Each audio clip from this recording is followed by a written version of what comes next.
Welcome back to Photography for the Rest of Us, a place for people who just love the art of photography. I'm Carrie, and today is week 3, day 2 of our Learn Photo Challenge.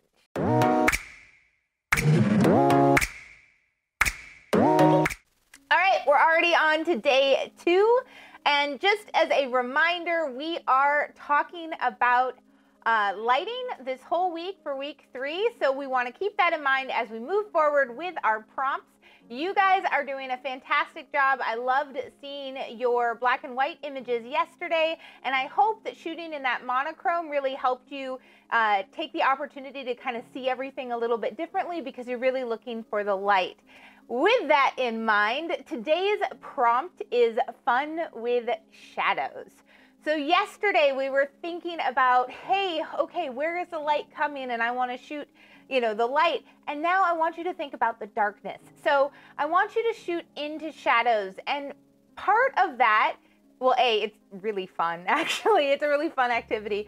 And B, part of that is what you're doing actually is looking at the effect light makes, right? Like, really, we're not so much trying to photograph light itself as much as we're trying to photograph the result of light, because that's what creates shadows.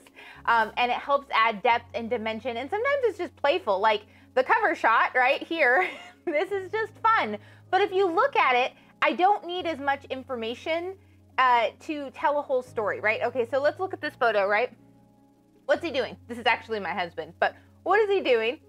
He's playing basketball, right? And you know all of those pieces of information, even though you can't see a basketball hoop, you can't see his face, you can't see the people that he's playing with, you can't, like, all you see is the silhouette of a shape of an idea on the green background with the lines, right? You're like, okay, so you can figure out where he is, you can figure out what he's doing, you can figure out who the character is, at least, you know that he's a male of some sort, right? Like he's dressed as, okay, I'm not assuming, but he is dressed in a male way.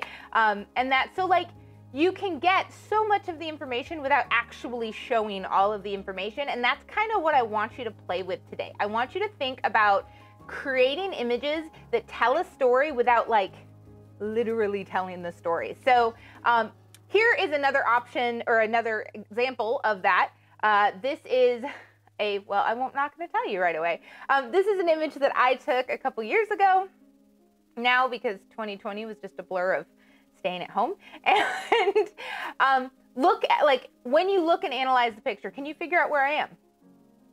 Okay, it looks fairly likely like it's Vietnam, right, along a canal, and the sun is low in the horizon, so it's probably sunrise or sunset. It was sunrise, but you can tell because of the silhouette and the shape of the shadow, right, of the lady walking down the street. So it doesn't necessarily have to tell a story. It can be just cool abstract forms that make you think a little bit. I've seen some really cool stuff done with like forks and shadows and that. And I want you guys to really play with it because these exercises aren't just about like how to work my camera or how to look at light. I mean, yesterday was look at light, right? But it was more than that, right? It was about seeing in a different way. And that's what I want this to be. I want it to be seen in a different way. I want it to be thoughtful composition. Okay, well, wait, but if I position this a little bit differently that way, what does that look like?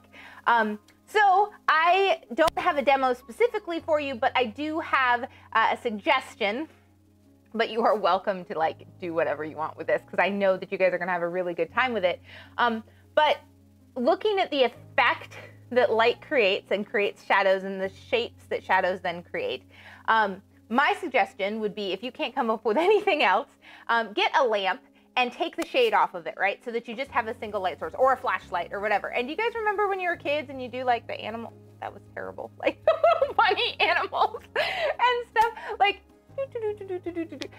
you don't literally have to do that, though you totally can, all right? But what I want you to do is think about like your light source. So your lamp or your flashlight, or, I mean, if you have a strobe, you can do that. We're gonna talk about off-camera flash tomorrow, but I want you guys doing this first. But any sort of light source, right? And like try with everyday objects. See what kind of cool shapes you can make. Like I said, people have done a lot of really cool things with forks. I've taken coffee mug photos, wine glasses, or colored glasses can be cool, like colored bottles can make really cool like shapes and shadows on the ground or on a countertop or whatever. So there's like a lot out there, even if you're like, oh, I'm stuck in my house, what am I gonna do? Like, honestly, there's probably more. If you're stuck in your house, what am I gonna do? Otherwise, like, I know that a lot of you try and do it like day of, but if it doesn't work out for you timing wise, I totally suggest shooting at like high noon, because you get really cool shadows at high noon that are like really different and dynamic. And then also obviously when the sun's low in the horizon, either at sunrise and sunset, yes, it's golden hour, but it also, like, just before golden hour, the sun is low enough that it can cast some really long shadows, depending on what kind of shapes you're looking for. So if you are in a place where you can go walk around, just try go walk around your neighborhood and look for shadows, or your street, or your town, or the forest. Forest is a little harder because it creates shadows, but you have to have breaks in the trees. But maybe you guys will prove me wrong. Prove me wrong. I would love to be proved wrong.